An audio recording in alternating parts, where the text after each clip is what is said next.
হযরত আবু যর গিফারি খাদিম খায়রুল বশর खिदमतों में जिंदगी भर ना बनाया अपना घर। নবীর খেদমত করতে করতে নিজের জন্য একটা ঘর বানানোর টাইম পায় না এমন একজন সাহাবী দুইটা হাত তুলে ডেকে বলতেছে, ও খলিফাতুল মুসলিমিন, এই যুবকের একজন ভাই যদি মদিনায় থাকতো তাহলে ভাই ভাইয়ের জিম্মাদার হয়ে যেত। খলিফাতুল মুসলিমিন পয়গম্বরের মুখে নিজ কানে শুনছি, আল মুসলিমু আখুল মুসলিম, মুসলমান মুসলমানের ভাই, রক্তের বন্ধনের দরকার নাই, কোরআন শরীফের বন্ধন আছে আমাদের মধ্যে। সুবহানাল্লাহ জোরে কোন, আর জোরে চিল্লায় কোন সুবহানাল্লাহ। আমি আমার ভাইয়ের জিম্মাদার, আমার ভাইরে ঋণ পরিশোধের জন্য ছুটি দিয়ে দেন, আমি জিম্মাদার হয়ে রয়ে গেলাম। খলিফাতুল মুসলিমিন নতুন করে বিচার সিদ্ধান্ত লিখলেন, আবার নতুন করে, যাও যুবক, তোমার 1 মাসের ছুটি দিলাম। আরবি মাসের প্রথম শুক্রবারে জুমার নামাজের আজানের পূর্বে তুমি মদিনায় প্রবেশ করবা। যদি তুমি মদিনায় জুমার নামাজের পরেও না আসো, তাহলে তোমার জায়গায় তোমার জিম্মাদার ভাই আবু যর গিফারিরে মৃত্যুদণ্ড প্রদান করা হবে।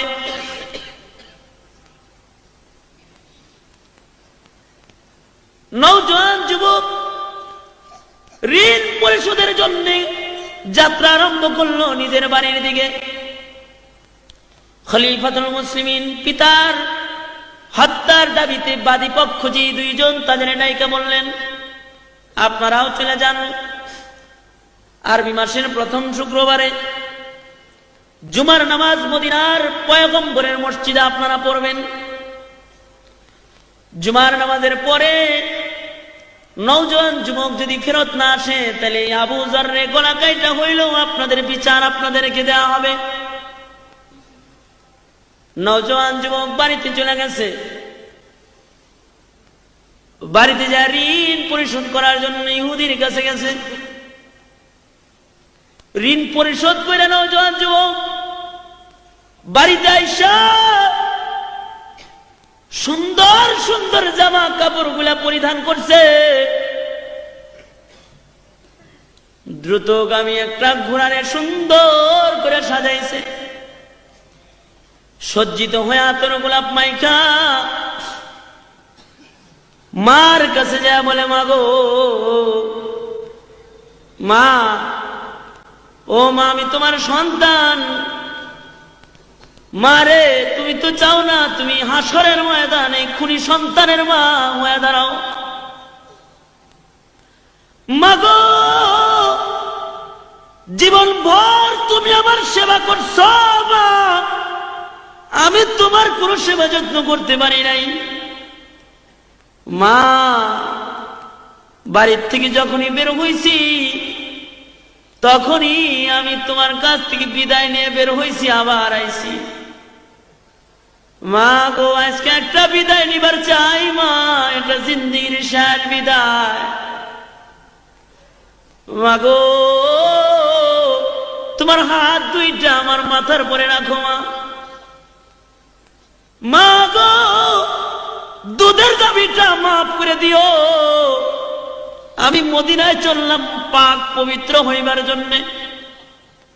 মা, আমার মাথায় হাত দিয়ে আমারে জিন্দেগির শেষ দোয়াটা তুমি এখন দিয়ে দাও। মা, তোমার সন্তানের জীবনের শেষ লুকমা খাবারটা তুমি খাওয়ায় দাও। তোমার সন্তান আর কোনদিন তোমার দরবারে এসে দাঁড়াবে না মা।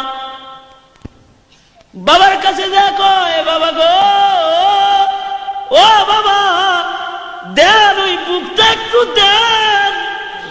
কত বুকের মধ্যে শোয়া রাখছেন বাবা, বুকটা একটু দেন।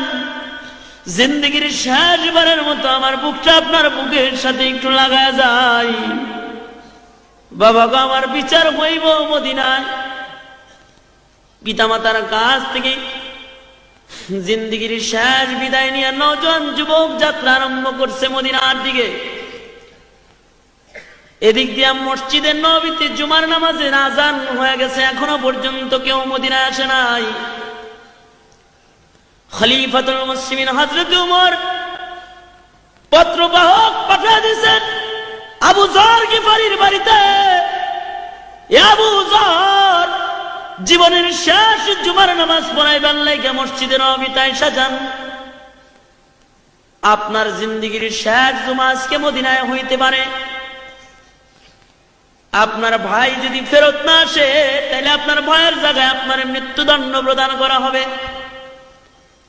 হযরতে আবু যর গিফারি জিন্দেগীর শেষ জুমার নামাজের প্রস্তুতি নিয়ে মদিনায় পয়গম্বরের মসজিদে হাজির হয়ে গেছে। খলিফাতুল মুসলিমিন জুমার নামাজের ইমামতি করেছেন, সালাম ফিরাইছেন, আসসালামু আলাইকুম ওয়া রাহমাতুল্লাহ, আসসালামু আলাইকুম ওয়া রাহমাতুল্লাহ। নামাজ শেষ হয়ে গেছে। পর্যায়ক্রমে খলিফাতুল মুসলিমিন বিচারকেরা শুনে বসছেন। নওজোয়ান দুই যুবক, দুই ভাই এসে বাবার হত্যার মামলা বিচার দাবি করছে। খলিফাতুল মুসলিমিন আদেশ প্রয়োগ করলেন, জল্লাদ রে। খলিফার চোখ দিয়া ঝর্ণার মতো পানির ফোঁটা গড়ায় গড়ায় পড়তেছে। একটা নির্দোষ মানুষকে একজন দোষী মানুষের জায়গায় মৃত্যুদণ্ডের আদেশ। বলা হইল, জল্লাদ আবু যর গিফারিকে মৃত্যুদণ্ড প্রদান করা হোক। এ শব্দটা মদিনার মুসলমানদের কানে পৌঁছার সাথে সাথে পুরা মদিনায় কান্নার রোল পড়ে গেছে। কারণ এতেও স্বাভাবিক একজন কোন সাহাবী নয়, বড় দামি সাহাবী। আবু যর গিফারি এমন একজন সাহাবী, হযরতে জিবরাইল আলাইহিস সালাতু ওয়াস সালাম আপনার আমার নবীর কাছে আসছে। আয়েশা বলে, পয়গম্বর ওই যে চাদর মুড়ে দিয়ে হাইটা যায় আপনার সাহাবী আবু যর। নবী বলেন, জিবরাইল আমার সাহাবী আবু যর আপনি কেমন করে চিনেন? জিবরাইল বলে, পয়গম্বর গো, আপনার সাহাবী আবু যর শুধুই মাত্র আমি জিবরাইল চিনি তা নয়, আকাশে আল্লাহর যত ফেরেশতা আছে, আসমানের সকল ফেরেশতারা আপনার সাহাবী আবু যর চিনে। দুইটা কারণে আকাশের ফেরেশতারা আবু যর গিফারিরে চিনে, দুই কারণে। এক নাম্বার, লিসিগারিহি আলা নাফসিহি, নিজের নিজে খুব ছোট মনে করে। মনে করে আল্লাহ যদি জাহান্নামে দিবার লেগে কোনো মানুষ বানায় থাকে তাইলে মনে হয় আমারে বানাইছে। আর একটা কারণ হলো লিকাসরাতি তিলাওয়াতি সূরাতুল ইখলাস। সূরা ইখলাস নামে একটা সূরা আছে, যা 3 বার পড়লে খতমের সওয়াব জমা করা হয়। কুল হুয়াল্লাহর সূরা এমন একটা সূরা যা 3 বার পড়লে খতম কোরআন শরীফের সওয়াব হয়। আবু যর এই সূরাটা এত বেশি তেলাওয়াত করে যে তার আমলনামায় এত খতমের সওয়াব আছে যা অন্য কোন মানুষের আমলনামায় নাই। সুবহানাল্লাহ। মদিনার লোকেরা কান্দে, নির্দোষ একটা মানুষের জায়গায় এমন একজন বরকতি মানুষ মৃত্যুদণ্ড প্রদান করা হবে রে। মদিনার সবাই কাঁদতেছে, কিন্তু একজন হাসে। হযরত আবু যর গিফারি হাসতেছেন। লোকেরা বলে, আবু যর তুমি হাসো, কেন হাসো? আবু যর বলে, তোমরা কেন কান্দো? কান্দো না, আমি আমার নবীর শাফাত কিনতেছি, আজকে শাফাত খরিদ করতেছি আমার নবীর।